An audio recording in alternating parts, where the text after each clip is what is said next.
嘿，今天玩玩具了吗？虽然是偏小偏轻但意外的感觉还不错哦。本集来看看由 Pulse Plus 出品的 Metal Hit 盖特1世界最后之日版。登场于作品《真盖特机器人世界最后之日》，这次的作品就不是单纯挂名，是真正取自这部作品啦。身为近年来最著名的盖特机器人动画作品，因为原作中惊人的作画场景与流畅的重现盖特小队的各种合体战术，即便已经是距今26年前的作品，但放到现在依然是相当顶尖出色啊。盖特1原作中对抗侵略者战争中的主要活跃机体，不过在经过多年后已经过于老旧啦，能够正常服役的数量相当稀少。是由3台战机合体而成，不同的战况可以借由不同的顺序来合体成不同的形态。但盖特机器人的合体方式是非常超现实的啦，因此现今玩具还不能够完全重现。不过 Pulse Plus 这个系列有说要把原作中登场的老中青3台盖特机器人，一共9台全部出好出满，值得期待。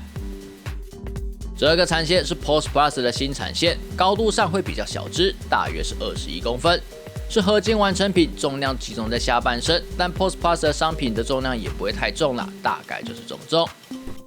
对照原设定，一开始 Pulse Plus 就说要走还原风啦，就结果来看，确实是还原的相当不错。当然，这个版本的盖特1在这个26年间也有很多厂商都出过啦，外形内涵各有千秋。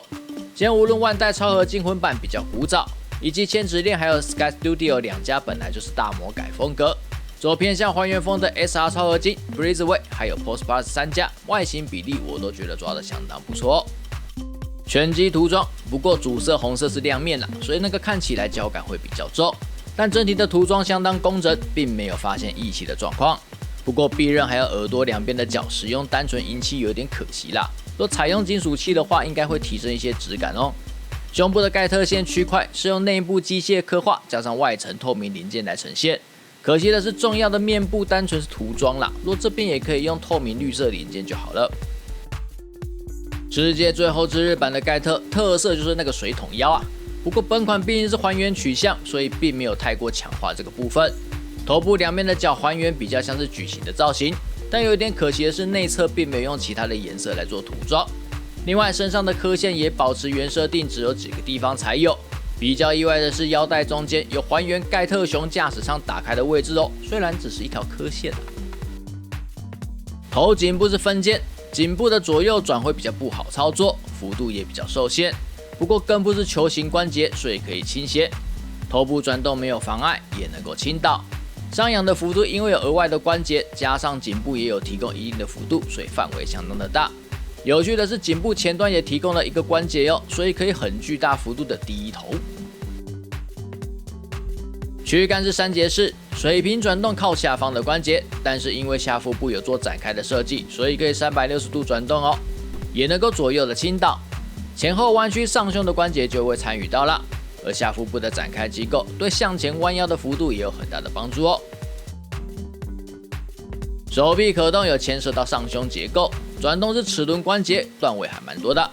根部有外拉关节，把前胸中间往外拉开之后，就可以进一步的向前延伸啦。另外这个关节也有一些向上的可调幅度哦，可以让手臂的水平抬举幅度提升。上臂不可以转动，要靠下臂来转。弯举幅度还不错，重点是关节有做造型，避免穿帮哦。有附属5对的替换手手。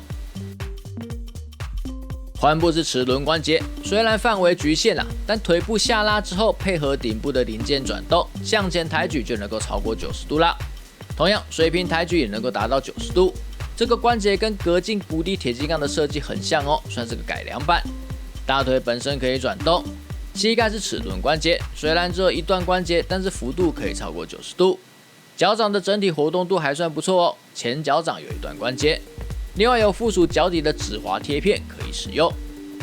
整体来说，本款的可动性表现确实就如宣传般的不错，虽然不比 Sky Studio 的可动幅度大但在不破坏外观下，仍旧保有最大程度的可动性，这点还是要予以称赞的。有2把盖特机关枪，枪本身的胶感有点重弹匣可以拆下来，顶部有2颗子弹刻画，而且有涂装哦，这一点加分。前把手可动，握柄可以展开，枪托可以调整位置，前端也能够向下折，不过可惜并没有跟手臂有联动哦，重现原作展开的状态。盖特战斧有给2把全涂装，而且斧面的渐层相当漂亮。另外有附属2对握柄可以替换哦，弯的适合摆动作的时候增添跃动感，直的则适合静态的展示。另外肩膀2侧的金色零件可以拆卸替换，配合盖特战斧直的握柄，就可以重现取出盖特战斧的样子啦。重现腹部的盖特光线使用替换式的，把前方的腹部给拆掉，换上有发射口的替换键就完成了。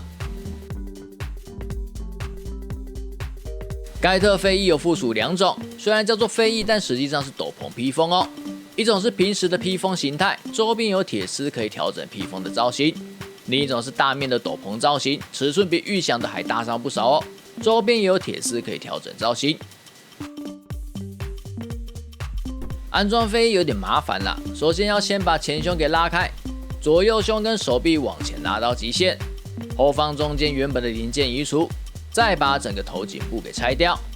将选用的飞翼给装上去。左右胸跟手臂再归回位置，最后再把头颈部给归位就完成啦。2种形态的盖特飞翼可以自由选择一种来装，我个人是比较偏好用那片又大又浮夸的啦，虽然它比较占空间。另外就是因为飞翼的布材质属于会吃落尘的那一种，建议如果要摆出来的话，还是放在油门的柜子里会比较好哦。本款又附属了一堆特效件，不过都是盖特光线，是以4种特效胶片、2种特效键，还有2个光线延展键结合而成。重现腹部盖特光线发射的状态，先将发射口拆掉之后，再接上底部的发射特效键，最后再装上3条随意搭配的光线特效键就完成啦。本款最大的卖点就是可以重现原作里帅气的超级霸王电影弹盖特光线啦。但要重现这个状态，需要配合本款附属的展示地台哦，接上延展还有特效键的支架，然后用大的盖特飞翼把本体给包起来，最后再把盖特光线的特效键给插上去就完成啦。转圈圈就可以清楚看到，还原这个状态其实也是角度限定哦，从侧面看会显得有点幽默啊。披风要包裹的好看，也需要花一点时间来调整。然后盖特光线的特效插上去之后，又会影响到，就得再度调整啦。这个部分在操作的时候的确是比较烦人啦。另外就是本款附属的支架仅适用这个状态哦，直立的支架似乎是在盖特3那边，用支架吸引人买齐3台的做法，算是够创新，有意思。过。跟原始的盖特机器人相比，世界最后之日版的样貌更加的强烈，记忆感也比原始的设计更加的冲击。因此现在比较多人对盖特的印象都是这个水桶腰啦，当然这个水桶腰也的确让盖特更加有气势，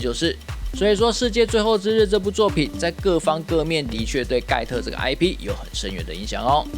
本款作为新系列，老实说，除了就尺寸比较小只，然后没有发光机构之外，我是觉得跟之前的 Post Plus Metal 产线没有什么太大的差异性啦。不过也可以感觉到这家厂商的技术也确实有在进步。本款从外形到把玩性的表现都有很好的水准，结构设计虽然还是有些地方有明显的进步空间啦，不过整体来说算是可以接受了。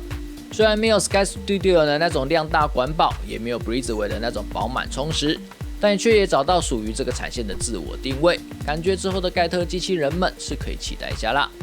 总之，本款在有相当多竞品的市场下，确实也具有自己的竞争力。当然，各家厂商都有优秀商品推出，真正受惠的还是玩家本身啦。多个选择总是乐观其成啊。就这样，记得点赞、订阅、分享，拜拜。